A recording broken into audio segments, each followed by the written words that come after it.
नमस्कार दोस्तों, कविता Yadav YouTube channel पर आप सभी का स्वागत है। हिंदी विषय की संपूर्ण तैयारी को आगे बढ़ाते हुए आज की क्लास में हम करेंगे एनटीए नेट हिंदी और टीजीटी पीजीटी हिंदी के लिए जो हमारी हिंदी प्रश्नों की श्रृंखला चली हुई है उनको हम देख लेते हैं। प्रश्न नंबर 21 से लेकर 40 तक आज भी हम केवल 20 प्रश्नों को करेंगे। फिर धीरे धीरे हम प्रश्नों की संख्या को बढ़ाते हुए अपनी इस श्रृंखला को आगे तक लेके जाएंगे। लगभग हम 1000 प्रश्नों को इसी तरह व्याख्या सहित करने की कोशिश करेंगे परीक्षा तक। तो देख लेते हैं प्रश्न नंबर 21 में क्या पूछा गया है। ये जो हम प्रश्न कर रहे हैं भाई, ये सभी परीक्षाओं के लिए आपको महत्वपूर्ण है और कहीं ना कहीं आपको लाभ मिलेगा इन प्रश्नों से, क्योंकि जो मैं तथ्य करा रही हूँ व्याख्या सहित उन तथ्यों में से भी प्रश्न बनेंगे और इन्हीं में से परीक्षाओं में बार बार पूछे जाते हैं, चाहे DSSS हो, EMRS हो या फिर बिहार शिक्षक भर्ती की परीक्षा जो भविष्य में होने जा रही है उनकी हो, या फिर एनटीए नेट के आधार पर तो हमारा नए पाठ्यक्रम के आधार पर सिलेबस चला ही हुआ है। तो आप देख लेते हैं। सबसे पहले प्रश्न नंबर 21 प्रश्न में क्या पूछा गया है। सूरसागर के रचनाकार कौन रहे हैं। आपको पता ही है सूरसागर के रचनाकार जो है मुंशी सदा सुखलाल जी रहे हैं। मुंशी सदा सुखलाल नियाज ने विष्णु पुराण के आधार पर खड़ी बोली में सूरसागर की रचना की। प्रारंभिक खड़ी बोली की रचनाओं में सूरसागर का महत्वपूर्ण ग्रंथ है। इस तथ्य से इस जो व्याख्या दी है हमने इस प्रश्न की, तो इससे संबंधित एक प्रश्न बन सकता है कि परीक्षा में इस प्रकार पूछा जाता है कि जो सूरसागर रचना है वो किस भाषा में लिखी गई या इसकी भाषा क्या रही। तो खड़ी बोली जो है, खड़ी बोली की यह रचना है, खड़ी बोली में यह लिखी गई। और किस रचनाकार कौन रहे हैं, सदा सुखलाल। पढ़ते हैं आगे। नियाज बालबोधनी मासिक पत्रिका के संपादक कौन है। भाई ये नियाज गलती से टाइप हो गया। बालबोधनी जो मासिक पत्रिका है उसके संपादक कौन है ये पूछा गया है। तो आप लोगों को पता ही है, भारतेंदु हरिश्चंद्र जी बालबोधनी पत्रिका के संपादक रहे हैं। और बालबोधनी हिंदी की पहली महिला पत्रिकाओं की है। ये पूछ लेंगे, पत्रिकाओं के नाम दे देंगे, उनमें से कौन सी पत्रिका महिलाओं से संबंधित है या महिलाओं से संबंधित नहीं है, या महिलाओं की पत्रिका में शामिल है। इस प्रकार से प्रश्न पूछे जाए, यह आप लोगों को ध्यान रखना है। बालबोधनी जो पत्रिका है वो पहली महिला पत्रिका मानी जाती है। इसके संपादक जो है भारतेंदु हरिश्चंद्र जी रहे हैं। और इस पत्रिका का प्रकाशन 1874 ईस्वी में हुआ और 4 वर्ष तक नियमित प्रकाशन के उपरांत यह बंद हो गई। इसका जो प्रकाशन रहा केवल 4 वर्ष तक रहा और इसका नियमित प्रकाशन के बाद यह जो पत्रिका है फिर बंद हो गई। ये भी पूछ सकते हैं कितने वर्ष तक इनका नियमित प्रकाशन वर्ष रहा। इस प्रकार से अगर प्रश्न पूछ लिया जाए तो आप लोगों को बता देना है कि केवल 4 वर्ष तक इनका नियमित प्रकाशन रहा। और पहली महिला बालबोधनी पत्रिका जो है, पहली महिला पत्रिका है वो बालबोधनी है और भारतेंदु हरिश्चंद्र इनके संस्थापक रहे हैं। अगर सन की बात करें तो 1874 ईस्वी इसका सन रहा है। बढ़ते हैं नेक्स्ट क्वेश्चन पर। और भारतेंदु हरिश्चंद्र जी ने और अन्य पत्रिकाएं भी लिखी है, उनके मैं नाम आप लोगों को जब हम भारतेंदु हरिश्चंद्र से संबंधित तथ्य को करेंगे पूरा डिटेल से पढ़ेंगे। जयवर्धनमान नाटक के लेखक कौन माने जाते हैं। जयवर्धनमान जो नाटक है उसके लेखक कौन माने जाते हैं। जयवर्धनमान नाटक के लेखक डॉक्टर राम कुमार वर्मा जी हैं। डॉक्टर राम कुमार वर्मा जी ने जयवर्धनमान नाटक की रचना की है। और इसी नाम से मिलता जुलता जय मेघ का नागवध वो जो नाटक है वो जयशंकर प्रसाद का। आप लोगों को जो ये मिलते जुलते नाम है उनको भी याद रखना है। जयवर्धनमान नाटक के लेखक राम कुमार वर्मा है। इसका जो प्रथम प्रकरण जो 1975 ईस्वी में प्रकाशित हुआ और विद्वानों ने डॉक्टर राम कुमार वर्मा को हिंदी एकांकी का जन्मदाता माना जाता है। जो हिंदी एकांकी का जन्मदाता किसे माना जाता है, डॉक्टर राम कुमार वर्मा को। लेकिन अगर बात करें प्रथम हिंदी एकांकी कौन सी मानी गई है, वो एक घूट को मानी गई है, लेकिन जो कि जयशंकर प्रसाद की है। लेकिन जो जन्मदाता है वो डॉक्टर राम कुमार वर्मा को माना जाता है। डॉक्टर राम कुमार वर्मा की जो एकांकी का नाम है वो है बादल की मृत्यु। आप लोगों को पता ही है। बढ़ते हैं आगे। मुकुल नामक कविता संग्रह किस रचनाकार का है? जो मुकुल नामक कविता संग्रह है उसके रचनाकार कौन रहे हैं? मुकुल नामक कविता संग्रह के रचनाकार रही है सुभद्रा कुमारी चौहान जी। सुभद्रा कुमारी चौहान जो लेखिका रही है वो मुकुल नामक कविता संग्रह की रचनाकार रही है। मुकुल नामक कविता संग्रह की रचनाकार सुभद्रा कुमारी चौहान रही है और कविता इनमें संकलित है। और अन्य जो कविता इन्होंने लिखी सुभद्रा कुमारी चौहान ने, वे सभी कविताएं मुकुल नामक कविता संग्रह में संकलित है। इसका जो पहला प्रकरण है वो 1930 ईस्वी में प्रकाशित हुआ था। और सुभद्रा कुमारी चौहान जो है उनकी अन्य कविता संग्रह जो है वो चित्रधारा भी है। तो ये भी पूछ सकते हैं परीक्षा में, इनमें से कौन सा जो कविता संग्रह है कौन सा कविता संग्रह है जो वो सुभद्रा कुमारी चौहान जी का है। तो आपको याद रखना है 2 कविता संग्रह, एक मुकुल और एक चित्राधार, ये दोनों के दोनों सुभद्रा कुमारी चौहान के कविता संग्रह है। इनकी कविताएं इन्हीं कविता संग्रह में संकलित है। पढ़ते हैं आगे। चक्कर कलब के रचनाकार कौन है? चक्कर कलब के जो रचनाकार रहे हैं आप लोगों को पता ही है, यशपाल जी रहे हैं चक्कर कलब के रचनाकार। चक्कर कलब के रचनाकार यशपाल है। यह लोक भारती प्रकाशन इलाहाबाद के 1996 ईस्वी में प्रकाशित हुई यह रचना। बढ़ते हैं आगे। प्रश्न नंबर 26, चेखव एक इंटरव्यू किसकी रचना है? जो चेखव एक इंटरव्यू है वो किसकी रचना है? भाई फ्लो में 1-2 शब्द अगर थोड़ा सा भी इधर उधर मैं बोल देती हूँ तो उसके लिए मैं माफ़ी चाहूँगी, क्योंकि पढ़ते पढ़ते थोड़ा सा माइंड अगर थोड़ा सा भी इधर उधर हो जाता है तो थोड़ा सा शब्दों में हेर फेर हो ही जाती है, तो मैं उसके लिए माफ़ी चाहूँगी। तो देख लेते हैं अगला क्वेश्चन। चेखव एक इंटरव्यू किसकी रचना है?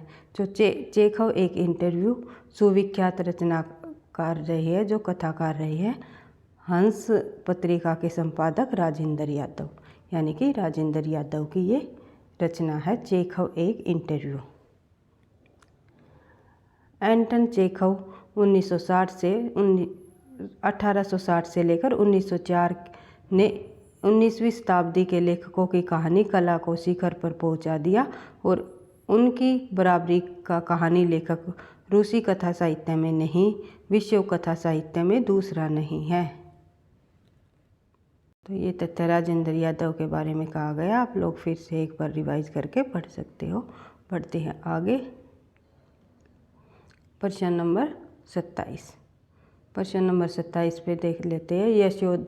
यशोदा कहो हो बात तुम्हारी सूत के कर्तव्य मोह पे कहत कहे नहीं जात। तो ये यशोदा कहो बात तुम्हारी के तुम्हारे जो पुत्र के कर्तव्य है मुझसे कहे नहीं जाते। तो जो ये पंक्ति जो है ये किस भक्तिकालीन कवि की रही है? तो ये सभी के सभी भक्तिकालीन काव्यधारा के कवि रही है, जो कि अष्टछाप कवियों में शामिल है। सूरदास भी, चतुर्भुजदास, कुमनदास सभी अष्टछाप कवियों के कवि रही है। तो जो ये पंक्ति कही है वे चतुर्भुजदास जी द्वारा लिखी गई है। यशोदा कहो हो बात तुम्हारे सूत के कर्तव्य मोह को कहत कहे नहीं जात। तो ये जो पंक्ति है ये किनकी है? चतुर्भुजदास द्वारा रचित है। तो कई बार पूछी जा चुकी है, इम्पोर्टेंट पंक्ति है, आप लोगों को ध्यान रखना है, क्योंकि आप लोगों को अगर जैसे ही हम ये पंक्ति पढ़ते हैं तो हमारा माइंड केवल सूरदास की तरफ जाता है। ऐसा नहीं है कि जो कृष्ण भक्ति के जो ये पद लिखे हैं या ये पंक्तियाँ लिखी है ये केवल सूरदास जी ने ही लिखे हैं, और जो ये अष्टछाप के सभी कवि रही है जो कि श्रीनाथ के अष्ट श्रृंगार में ये शामिल किए गए थे। विठलनाथ जी ने इन अष्टछाप कवियों की स्थापना की थी। 4 अपने शिष्यों को लिया था और 4 अपने पिता के शिष्यों को इन्होंने शामिल किया था अष्टछाप के कवियों में। मैं एक एक कवि को आपको डिटेल से करा दूंगी अष्टछाप से संबंधित। बढ़ते हैं आगे। तो सही आंसर हो जाएगा हमारा चतुर्भुजदास, सूरदास नहीं है भाई। तो देख लेते हैं थोड़ा सा और इसके तथ्य के संबंध में। इन काव्य पंक्तियों के रचनाकार चतुर्भुजदास जी है और कुम्भनदास के पुत्र और विठलनाथ के शिष्य। कुम्भनदास के पुत्र कौन? वल्लभाचार्य जी। विठलनाथ के शिष्य अष्टचाप के कवियों में इनका स्थान है। और जो 10 यश भक्ति प्रताप हितजू को मंगल इनके ग्रंथ हैं। जो ये ग्रंथ किनके हैं?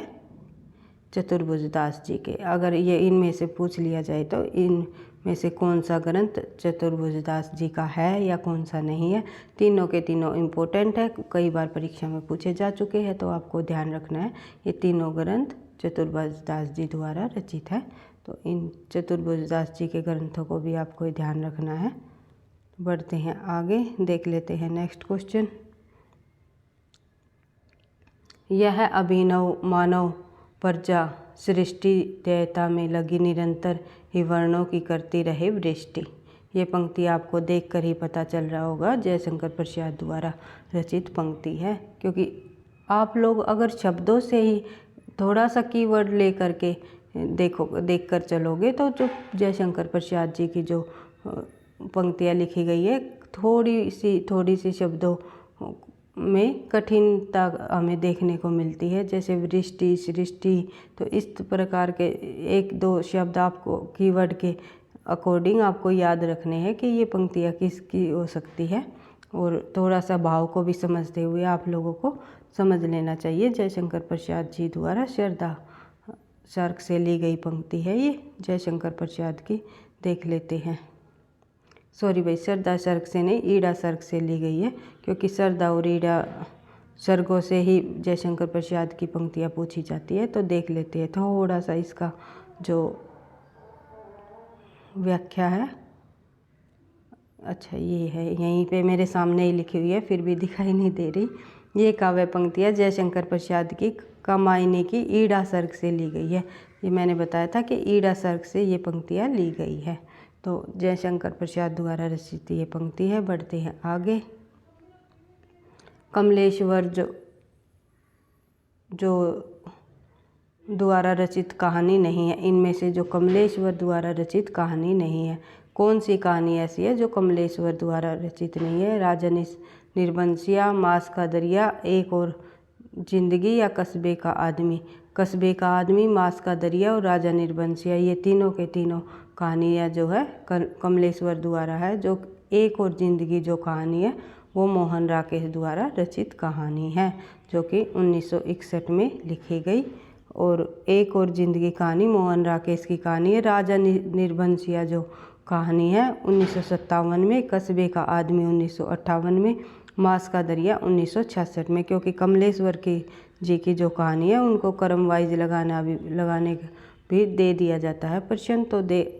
तो आप लोगों को ध्यान रखना है कि जो सबसे पहले लिखी गई वो राजा निर्बंसिया 1957, फिर कस्बे का आदमी 1958, मांस का दरिया 1966। इस प्रकार से इन कहानियों को क्रम वाइज लिखा गया है। बढ़ते हैं आगे। इनमें से कौन सी कृति वृंदावन लाल वर्मा की है? तो वृंदावन लाल वर्मा द्वारा रचित कृति इनमें से कौन सी है? भुवन विक्रम जो है वृंदावन लाल वर्मा की उपन्यास रहा है। और देख लेते हैं थोड़ी व्याख्या। उपयुक्त विकल्पों में भुवन विक्रम 1957 वृंदावन वर्मा का उपन्यास है, और जो गोदान जो है वो प्रेमचंद का 1936, आप लोगों को पता ही है। चित्रलेखा जो है 1934, आपको पता ही है, भगवती चरण वर्मा का ही है। और यही सच है जो है मनु भंडारी का 1996, आप लोगों को पता है। देख लेते हैं आगे।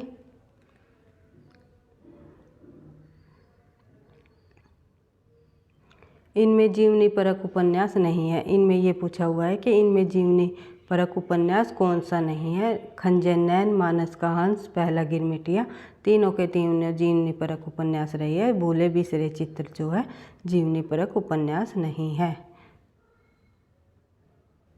सही आंसर हो जाएगा हमारा डी। तो देख लेते हैं थोड़ी इसकी व्याख्या। भगवती चरण वर्मा का भूले बिसरे चित्र 1959, सन हमेशा आपको इसका याद रखना है, क्योंकि परीक्षा में कई बार सन भी पूछा जा चुका है। भूले बिसरे चित्र का भगवती चरण वर्मा की प्रसिद्ध रचना है, तो जो जितनी भी प्रसिद्ध और मुख्य रचनाएं होती है उनका सन आप लोगों को साथ साथ याद रखना है। तो जीवनी परक उपन्यास नहीं है। इन उपन्यास के लिए, ये उपन्यास है सभी के सभी भाई, और इन उपन्यासों के लिए ये भी पूछ लिया जाता है यह किस प्रकार की विधा की रचना है। तो आप लोगों को ध्यान होना चाहिए कि अगर आप अगर खंजन नैन ये लिख देंगे कि ये किस विधा की रचना है, तो ये एक जीवनी परक उपन्यास है। तो इस प्रकार से ये तीनों रचनाएं जो है ये जीवनी परक उपन्यास है। तो देख लेते हैं। भगवती चरण वर्मा को 1961 का साहित्य अकादमी पुरस्कार मिला। इस उपन्यास के लिए, किस उपन्यास के लिए? भूले बिसरे चित्र उपन्यास के लिए भगवती चरण वर्मा को 1961 में साहित्य अकादमी पुरस्कार मिला है। इसमें भारतीय राष्ट्रीय कांग्रेस की स्थापना काल से लेकर स्वतंत्रता प्राप्ति के पूर्व तक भारत के सामाजिक जीवन और राजनीतिक दशा का चित्रण इस उपन्यास में किया गया। खंजन नैन आप लोगों को पता है, सूरदास की जीवनी दिखाई गई है इसमें, और अमृतलाल नागर की ये रचना है। मानस का हंस में तुलसीदास की जीवनी को दिखाया गया है, और ये भी अमृतलाल नागर की रचना है। और पहला गिरमिटिया जो है ये इसके अंतर्गत महात्मा गांधी की जीवनी को दर्शाया गया है। बढ़ते हैं आगे। कौन सा उपन्यास अधूरा नहीं है, ये पूछा हुआ है। इनमें से कौन सा उपन्यास अधूरा नहीं है? तो देख लेते हैं इनमें से कौन सा उपन्यास अधूरा नहीं है। ईरावती जो जयशंकर प्रसाद जी का है वो अधूरा उपन्यास है। मंगलसूत्र भी आप लोगों को पढ़ ही लिया था, प्रेमचंद जी का अधूरा उपन्यास है। और चोटी की पकड़ जो है वो निराला जी का की एक पूर्ण रचना है, अधूरी है। तो ये तीनों के तीनों जो रचनाएं है ये अधूरी है। जो रत्ना की बात है वो अधूरी नहीं है। तो सही आंसर हो जाएगा हमारा डी। तो देख लेते हैं व्याख्या। रत्ना की बात 1954 में उपन्यास में रागे राघव ने गोस्वामी तुलसीदास के कवि व्यक्तित्व के निर्माण में रत्नावली के योगदान की मार्मिक स्थिति को प्रस्तुत किया है। और यह उपन्यास सौतेपूर्ण है, यानी कि अपने आप में एक पूरा उपन्यास है रत्ना की बात। जो शेष तीनों उपन्यास ईरावती जयशंकर प्रसाद का, मंगलसूत्र प्रेमचंद जी का और छोटी पकड़ निराला जी की ये अपूर्ण रचनाएं हैं। बढ़ते हैं आगे। ये प्रश्न काफ़ी इम्पोर्टेंट है भाई, कई बार नए जो अभी हाल ही में परीक्षाएं हुई है उनमें पूछा गया है। लगता नहीं है दिल मेरा आत्मकथा के लेखक कौन रहे हैं? तो लगता नहीं है दिल मेरा कृष्ण अग्निहोत्री की रचना है। ये एक आत्मकथा है। ये भी पूछ सकते हैं ये किस विधा की रचना है? तो ये आत्मकथा है। इनमें उन्होंने अपने जीवन के अच्छे बुरे अनुभवों को 2 टूक शब्दों में साहस के साथ व्यक्त किया है। इस आत्मकथा से लेखिका को विशेष ख्याति प्राप्त हुई, यानी कि ये एक इनकी द्वारा लिखी गई प्रसिद्ध रचना है। इस रचना से इन्हें विशेष ख्याति प्राप्त हुई है, प्रसिद्धि मिली है कृष्ण अग्निहोत्री जी को। बढ़ते हैं आगे। क्वेश्चन नंबर 34 यानी कि 34 प्रश्न पर हम पहुंच गए। किस समीक्षक विद्यापति की पदावली को जीव और परमात्मा के संबंध का रूपक माना है? जीव और परमात्मा के संबंध का रूपक इनमें से किस समीक्षक ने माना, यानी किस आलोचक ने विद्यापति की पदावली को जीव और परमात्मा के संबंध का रूपक माना है? तो सही आंसर है हमारा आनंद कुमार स्वामी।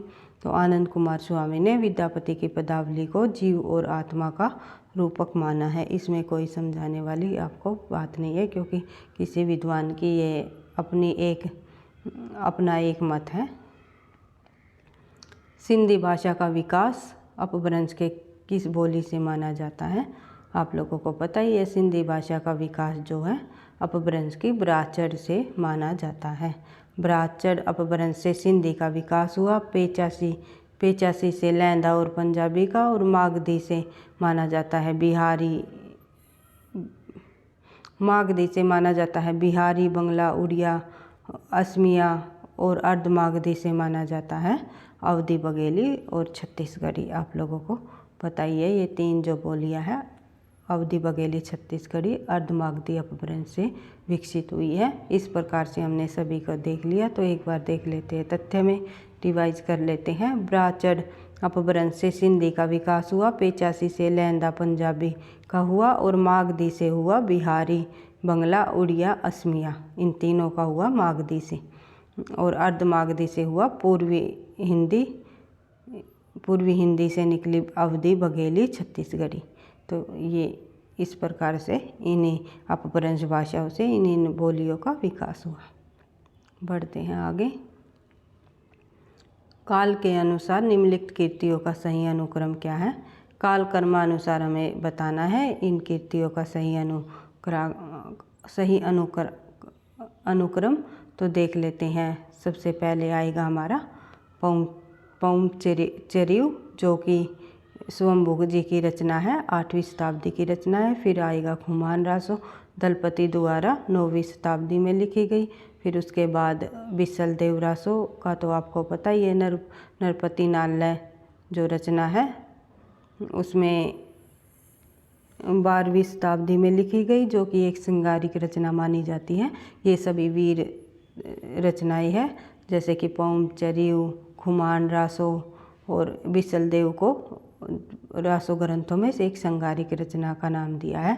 और चंदल बाला रास जो है आसगु कवि की है, जो 13वीं शताब्दी की रचना है। मैंने आदिकाल को आपको बहुत अच्छे से डिटेल से इन रचनाओं के बारे में समझा रखा है, आप लोग पीछे की वीडियो में जा कर के देख सकते हो। वीडियो अच्छी लगती है तो भाई प्लीज़ लाइक कर दिया करो, आपके एक लाइक से मुझे नेक्स्ट क्लास बनाने का अत्यधिक मोटिवेशन मिलता है। तो देख लेते हैं इन रचनाओं से संबंधित थोड़ा सा, एक बार फिर से रिवाइज कर लेते हैं तथ्यों को। समय के अनुसार इन रचनाओं के बारे में हम देख लेते। तो पौंचरिव जो है स्वयंभू की 8वीं शताब्दी की रचना, खुमान रासो दलपति द्वारा 9वीं शताब्दी की रचना, बिसल देव रासो की नरपति नाल्य की 12वीं शताब्दी की रचना, चंद्रबाला रास आसगु कवि द्वारा 13वीं शताब्दी की रचना है। उसके बाद देखेंगे काल के अनुसार निम्नलिखित आचार्यों का सही अनुक्रम क्या है? काल कर्मानुसार हम आचार्यों का समय देखें तो सही आंसर हो जाएगा हमारा फर्स्ट ए ही, वामन जो कि 8वीं शताब्दी के कवि रहे हैं, भोज जो कि 11वीं शताब्दी के कवि रहे हैं, उसके बाद रुपय जो कि 12वीं शताब्दी के कवि रहे हैं, और विश्वनाथ जी 14वीं शताब्दी के कवि रहे हैं। एक बार हम इसके तथ्यों को देख लेते हैं अच्छे से। आचार्य का जो सही अनुक्रम है, वामन 8वीं शताब्दी के, भोज 11वीं शताब्दी के, रुपय जो है 12वीं शताब्दी के, और विश्वनाथ जो है 14वीं शताब्दी के विद्वान रहे हैं। ये भारतीय काव्य शास्त्र के आचार्य रहे हैं सभी के सभी। बढ़ते हैं आगे। वामन ने रीति संप्रदाय को प्रवर्तक माने जाते हैं। बढ़ते हैं आगे, देख लेते हैं प्रश्न नंबर 38, यानी कि 38 प्रश्न पर हम पहुंच गए हैं। ये एनटीए नेट के आधार पर इम्पोर्टेंट प्रश्न है भाई। एनटीए नेट में 5 या 10 प्रश्न इस प्रकार से क्रम वाइज लगाने पूछे जाते हैं अवश्य ही। और टीजीटी पीजीटी के अंतर्गत भी आजकल इस तरह के प्रश्न पूछने लगे, तो 1-2 प्रश्न टीजीटी पीजीटी की हर परीक्षा में भी पूछे जा सकते हैं। इसलिए इन प्रश्नों को बिल्कुल आपको ध्यान से समझते हुए करना है। आप लोगों को ये देख लेना है कौन विद्वान सबसे पहले है, कौन बाद में है। तो इस प्रकार जैसे कि आप अगर काल वाइज भी देखोगे तो भी आपको समझ आ जाएगा। और जिस प्रकार एक एक कालखंड के कवियों को दे दिया जाए तो आपको ये पता होना चाहिए ये किस काल का कवि है। तो इस तरह आप चीज़ों को समझते हुए करोगे तो अच्छी तैयारी हो जाएगी। इन ग्रंथों का काल के आधार पर सही अनुक्रम क्या है? आपको शुरुआत में लगेगा कि हाँ थोड़ी सी चीज़ें मुश्किल है, लेकिन बार बार तथ्यों को पढ़ोगे तो आपको याद होती चली जाएगी। और एक दूसरे से रिलेट भी आप तभी कर पाओगे जब तथ्यों को बार बार रिवाइज करोगे। तो कोई भी किसी भी चीज़ की शॉर्ट ट्रिक नहीं होती, कड़ी मेहनत ही आपको सफलता दिलाएगी। तो आप बिल्कुल लगे रहो निरंतरता के साथ। और एक बात और कहना चाहती हूँ भाई मैं, क्योंकि पहले जो समय था निकल गया, लेकिन अब आपका बिल्कुल पढ़ने का समय आ गया है। कोई ना कोई परीक्षा अभी हाल ही में होने वाली है, चाहे बिहार शिक्षक भर्ती की हो या फिर DSSB की हो, EMRS की हो या NTA नेट हो। ये अभी परीक्षा के कुछ ही समय बाकी है, तो जितना ज़्यादा हो सके प्रश्नों को बार बार रिवाइज करते हुए आप अपनी तैयारी को आगे बढ़ाते रहो। इन ग्रंथों का काल के आधार पर सही अनुक्रम कौन सा है? तो इन ग्रंथों का काल के आधार पर सही अनुक्रम पूछा हुआ है, तो सही आंसर हो जाएगा हमारा ए। काव्यदर्श जो है वो दंडी की रचना है, जो कि 6वीं शताब्दी की रही है। और धवनालोक जो रचना है वो आनंदवर्धन की, जो कि 10वीं शताब्दी के कवि रहे हैं। और काव्य प्रकाश जो है वो मम्मट का है, जो 11वीं शताब्दी के कवि रहे हैं। और साहित्य दर्पण आप लोगों को अभी मैंने बताया था कि 14वीं शताब्दी के कवि रहे हैं, विश्वनाथ जी, उनकी रचना रही है। बढ़ते हैं आगे, एक बार देख लेते हैं फिर इन तथ्यों को भी रिवाइज करते हुए। इन काव्य ग्रंथों का समयानुसार सही अनुक्रम है: दंडी 6वीं शताब्दी के, धवनालोक आनंदवर्धन 10वीं शताब्दी के, काव्य प्रकाश मम्मट 11वीं शताब्दी के, साहित्य दर्पण विश्वनाथ 14वीं शताब्दी के कवि हैं। बढ़ते हैं अगले क्वेश्चन पर। चरण में मात्राओं की संख्या कम से कम आधार पर मात्रिक छंदों का सही अनुक्रम बताइए। जो हमारे छंद होते हैं, छंदों में हमें देखने को मिलते हैं चरण, तो उन छंदों में कितने चरण हैं और उनकी मात्राओं की संख्या के आधार पर हमें मात्रिक छंद का सही अनुक्रम लगाना है। तो देख लेते हैं छंदों। अगर आप छंदों से भी संबंधित टॉपिक चाहते हो तो आप कमेंट बॉक्स में लिख करके आप बता सकते हो किस टॉपिक पर आपको क्लास चाहिए, मैं ज़रूर लाने की कोशिश करूँगी। तो जैसे कि हमारा सही आंसर हो जाएगा डी। इन मात्रिक छंदों के प्रत्येक चरण में मात्राओं की संख्या कम से अधिक है। जो कम से अधिक जो मात्राओं की संख्या, सबसे कम जो मात्राओं की संख्या है चौपाई में हमें देखने को मिलती है 16 मात्राएं हमें देखने को मिलती हैं।